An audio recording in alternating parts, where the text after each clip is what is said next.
Welcome back to the Garcia Podcast, a podcast featuring commerce students at Queens where we talk about what actually happens at Queens Commerce. On today's episode, we have Michael. Thanks for having me.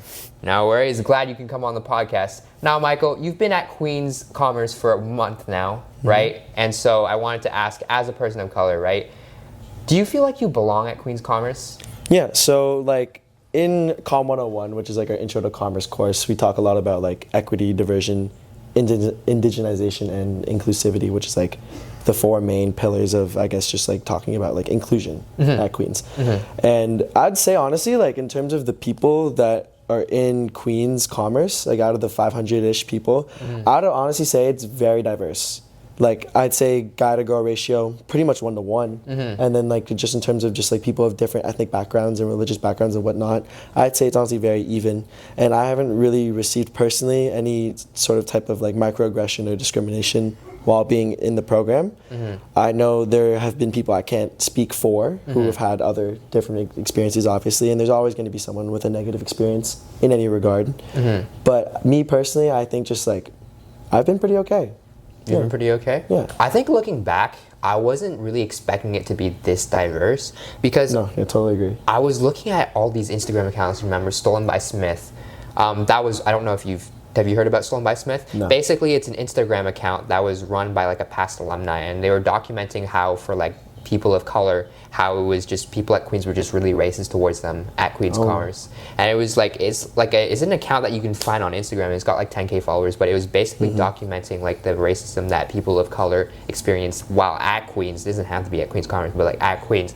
And so I think that account kind of deterred people from like applying to Queens. But like when you're actually there, like at least for our class, like I was surprised to see like it was pretty much 1-to-1 ratio, right? There's a lot of people of color there, and I feel like a lot of us are represented because they're a good mix between like East Asians and then, you know, like African Americans, and then like you have your Caucasians and Yeah, there's everybody. yeah, it's pretty much everybody. I definitely agree. Like, I didn't know about Stolen by Smith. I can understand why like something like that would exist. Obviously, there's like different things like Queen's Confession, Stolen by Smith, whatever.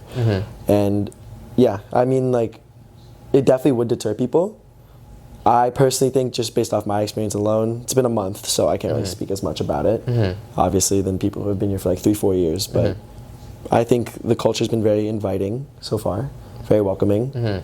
And like, yeah, like just from someone who came from a high school who's also very ethnically diverse, I don't see much of a change. Really?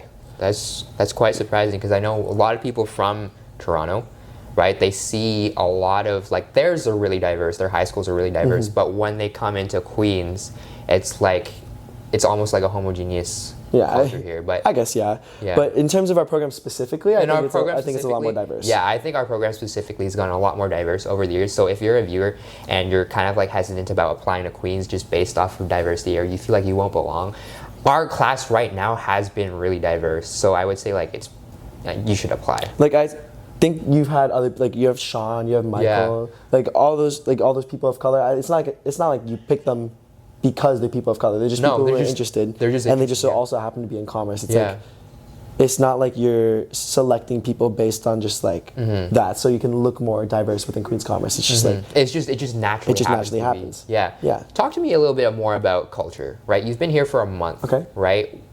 Like, what would you define Queens Commerce culture as? Oh, wow. Commerce culture is honestly, it's a lot different than what I thought it was going to be.